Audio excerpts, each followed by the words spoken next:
এই মুহূর্তে আমাদের হাতে আসা সর্বশেষ বাংলাদেশের আলোচিত সমালোচিত বাছাইকৃত গুরুত্বপূর্ণ সংবাদ শিরোনাম শুরুতেই জানিয়ে দেব। ডক্টর ইউনূস তারেক রহমানের বৈঠক নিয়ে হতাশার কথা জানালেন হাসনাত। বিদেশে জাতীয় বিষয়ে সিদ্ধান্ত নেওয়ার চেষ্টা রাজনীতির জন্য অশনি সংকেত, মন্তব্য এনসিপির। ঐকমত্যর ভিত্তিতে সংস্কার ও জুলাই সনদ দুটোই হবে, বললেন আমির খসরু। আওয়ামী লীগের সাবেক এমপি সোলায়মান হক মারা গেছেন।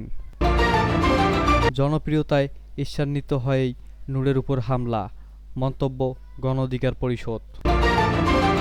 24 ঘন্টায় ডেঙ্গুতে 5 জনের মৃত্যু। শুনছিলেন সংবাদ শিরোনাম, এখন বিস্তারিত। তবে তার আগে অনুরোধ থাকবে ভিডিওটিতে একটি লাইক এবং কমেন্ট করে জানিয়ে দিন আজকের এই ভিডিওটি সম্পর্কে আপনার মূল্যবান মতামত। আর অবশ্যই এই ভিডিওটি আপনার ফেসবুক সোশ্যাল মিডিয়ায় শেয়ার করে ছড়িয়ে দিন আর জানিয়ে দিন আপনি কোথা থেকে বা কোন জেলা থেকে দেখছেন বা শুনছেন। অনুরোধ থাকবে আপনি যদি আমাদের এই চ্যানেলটিতে নতুন হয়ে থাকেন তাহলে অবশ্যই চ্যানেলটি সাবস্ক্রাইব করে পরবর্তী আপডেট সংবাদ পেতে চোখ রাখুন আজকের এমআর বাংলা খবরে। প্রধান উপদেষ্টা ডক্টর মোহাম্মদ ইউনূস ও বিএনপির ভারপ্রাপ্ত চেয়ারম্যান তারেক রহমানের বৈঠকে নির্বাচনের সময় যেভাবে গুরুত্ব পেয়েছে অভ্যুত্থানের পরবর্তী গুরুত্বপূর্ণ আকাঙ্ক্ষা বিচার ও সংস্কার সেভাবে প্রাধান্য পায়নি বলে মন্তব্য করেছেন জাতীয় নাগরিক পার্টি এনসিপির দক্ষিণাঞ্চলের সংগঠক হাসনাত আব্দুল্লাহ। শুক্রবার 13 জুন ফেসবুকে নিজের ভেরিফাইড আইডিতে এক পোস্টে তিনি এই হতাশার কথা জানান। পোস্টে হাসনাত লেখেন, অন্তর্বর্তীকালীন সরকার প্রধান প্রফেসর ডক্টর মোহাম্মদ ইউনূসের সাথে বিএনপির ভারপ্রাপ্ত চেয়ারম্যান জনাব তারেক রহমানের বৈঠককে আমরা ইতিবাচকভাবে দেখি। জাতীয় ঐকমত্যের প্রশ্নে দেশের স্বার্থে সরকারের সাথে সকল রাজনৈতিক দলের এমন সুসম্পর্কই কাম্য। সরকারের উদ্দেশ্যে এই এনসিপি নেতা বলেন, কিন্তু হতাশার বিষয় বৈঠকে নির্বাচনের মাস ও তারিখ যেভাবে গুরুত্ব পেয়েছে অভ্যুত্থানের পরবর্তী বাংলাদেশের অন্যতম গুরুত্বপূর্ণ আকাঙ্ক্ষা বিচার ও সংস্কার সেভাবে প্রাধান্য পায়নি। এই সরকার শুধুমাত্র নির্বাচন দেওয়ার জন্য তত্ত্বাবধায়ক সরকারের কোনো রূপ নয়, বরং একটি অভ্যুত্থানের উপর দাঁড়িয়ে দেশের মানুষের অসংখ্য ত্যাগের উপর দাঁড়িয়ে জনগণের আশা আকাঙ্ক্ষার কাছে দায়বদ্ধ একটি অন্তর্বর্তীকালীন সরকার। জুলাই মাসের মধ্যে জুলাই ঘোষণাপত্র ও জুলাই সনদ, মৌলিক সংস্কার, দৃশ্যমান বিচার এবং নির্বাচন কেন্দ্রিক প্রয়োজনীয় সংস্কার সাধন নির্বাচনের পূর্ব শর্ত। জুলাই সনদের পূর্বে নির্বাচনের মাস আর তারিখ নিয়ে কথা বলা অন্তর্বর্তীকালীন সরকারের প্রধান দায়বদ্ধতা ভুলে যাওয়ার নামান্তর। সনদ রচনার পরেই নির্বাচন বিষয়ক আলোচনা চূড়ান্ত হওয়া উচিত। সারা দেশে চাঁদাবাজি ও অনিয়মের বিষয়ে তিনি বলেন, দেশের স্থানীয় পর্যায়ে ইতিমধ্যে চাঁদাবাজি, দখলদারিত্ব, প্রশাসনকে প্রভাবিত করা, পেশিশক্তির প্রদর্শন সহ ক্ষমতার অপব্যবহারের নানা দৃষ্টান্ত প্রতিনিয়ত দৃশ্যমান হচ্ছে। এই অবস্থায় অন্তর্বর্তীকালীন সরকারের অন্যতম বড় চ্যালেঞ্জ নির্বাচনের জন্য লেভেল প্লেয়িং ফিল্ড তৈরি করা, যেটা নির্বাচনের অন্যতম আরেকটি পূর্ব শর্ত। হাসনাত বলেন, নির্বাচনের মাস এপ্রিল কিংবা ফেব্রুয়ারি যেটাই হোক না কেন, তার চেয়ে মুখ্য বিষয় হচ্ছে নির্বাচনের পূর্বে জুলাই সনদ দৃশ্যমান বিচার এবং মৌলিক সংস্কারগুলো হচ্ছে কিনা। বিদেশে একটি দল বা ব্যক্তির সঙ্গে আলোচনা করে জাতীয় বিষয়ে সিদ্ধান্ত নেওয়ার চেষ্টা রাজনীতির জন্য অশনি সংকেত বলে মন্তব্য করেছেন জাতীয় নাগরিক পার্টির এনসিপির জ্যেষ্ঠ যুগ্ম আহ্বায়ক আরিফুল ইসলাম আবিদ। তিনি বলেন, বিদেশে বসে শুধুমাত্র একটি দল বা ব্যক্তির সঙ্গে আলাপ আলোচনা করে জাতীয় বিষয়ে সিদ্ধান্ত নেওয়ার চেষ্টা রাজনীতির জন্য একটি অশনি সংকেত। আজ শুক্রবার লন্ডনে বিএনপির ভারপ্রাপ্ত চেয়ারম্যান তারেক রহমানের সঙ্গে প্রধান উপদেষ্টা ডক্টর মোহাম্মদ ইউনূসের সাক্ষাতের পরিপ্রেক্ষিতে তিনি এই মন্তব্য করেছেন। এনসিপির জ্যেষ্ঠ আহ্বায়ক আরিফুল ইসলাম আবিদ আজকের পত্রিকাকে বলেন, দেশে জাতীয় ঐকমত্য কমিশন কাজ করছে, তারা সকল রাজনৈতিক দল ও অন্যান্য স্টেক হোল্ডারের সঙ্গে বসছে।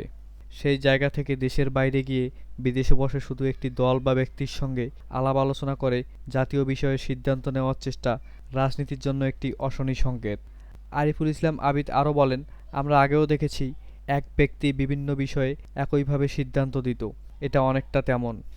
আমাদের দাবি থাকবে, যেহেতু জাতীয় কমিশন আছে, তারা সকল রাজনৈতিক দল ও অন্যান্য স্টেক হোল্ডার, বিভিন্ন শ্রেণী পেশার এবং শহীদ পরিবারের মতামত নিয়ে যেন এটা হয়।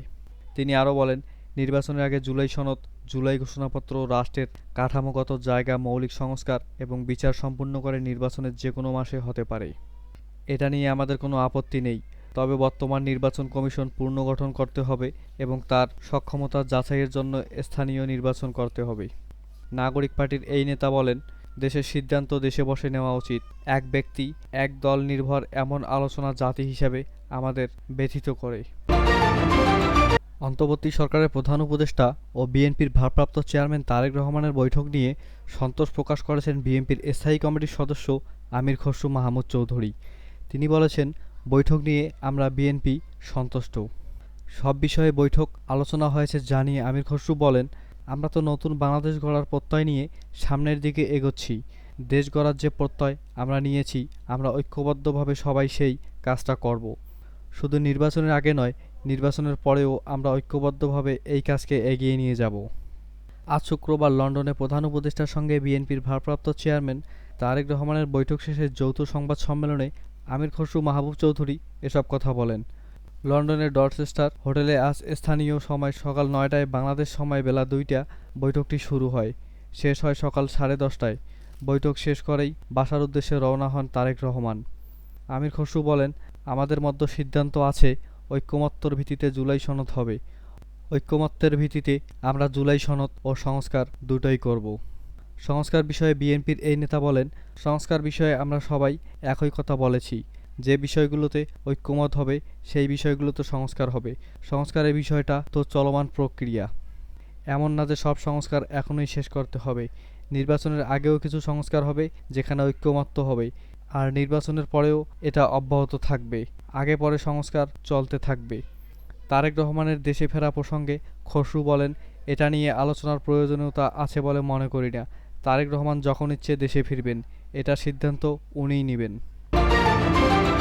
আওয়ামী লীগের বর্ষীয়ান নেতা এবং চুয়াডাঙ্গা ১ আসনের ৪ বারের সাবেক সংসদ সদস্য বীর মুক্তিযোদ্ধা সোলায়মান হক জোয়ারদার হেলুন ইন্তেকাল করেছেন।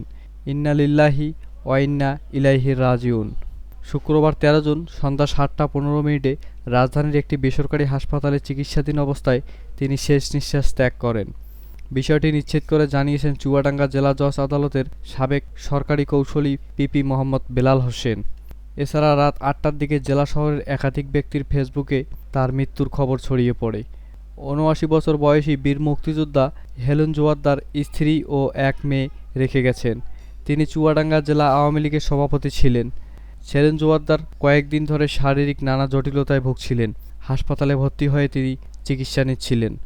পরিবার সূত্র জানায়, আজ রাতেই মরদেহ চুয়াডাঙ্গায় নেওয়া হবে। শনিবার ১৪ জুন চুয়াডাঙ্গা ফার্স্ট ক্যাপিটাল ইউনিভার্সিটিতে তার জানাজা শেষে জান্নাতুল মাওলা কবরস্থানে মায়ের কবরের পাশে তাকে সমাহিত করা হবে। তবে জানাজা ও দাফনের সময়সূচি এখনও নির্ধারণ করা হয়নি বলে জানিয়েছে পরিবার। সোলায়মান হক জোয়ারদার হেলুন ১৯৯১ সালে পঞ্চম, ১২ জুন ১৯৯৬ সালে সপ্তম ও ২০০১ সালে অষ্টম জাতীয় সংসদ নির্বাচনে আওয়ামী লীগের প্রার্থী হিসেবে চুয়াডাঙ্গা ১ আসন থেকে অংশ নিয়ে পরাজিত হন।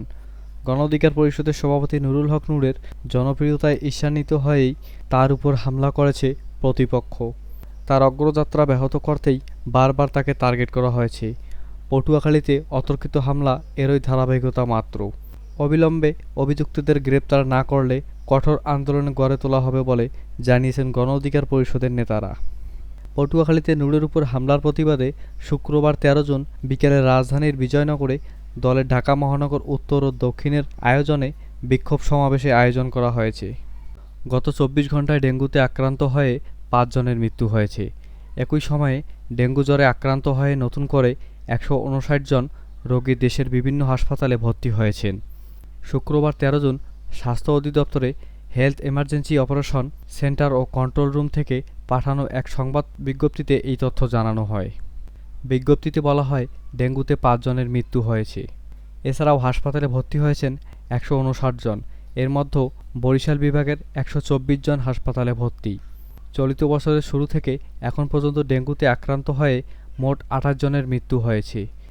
এর আগে বৃহস্পতিবার ১২ জুন স্বাস্থ্য অধিদপ্তরের দেয়া তথ্য অনুযায়ী ২০২৫ সালের ১ জানুয়ারি থেকে ১২ জুন পর্যন্ত দেশে মোট ৫,৪১১ জন ডেঙ্গুতে আক্রান্ত হয়েছেন। আক্রান্তদের মধ্যে ৫২.৮% পুরুষ এবং ৪৭.২% নারী। ডেঙ্গু পরিস্থিতি বিবেচনায় নাগরিকদের সতর্ক থাকার পাশাপাশি অ্যাসিড মশা নিধনে প্রয়োজনীয় ব্যবস্থা গ্রহণের আহ্বান জানিয়েছেন স্বাস্থ্য অধিদপ্তর।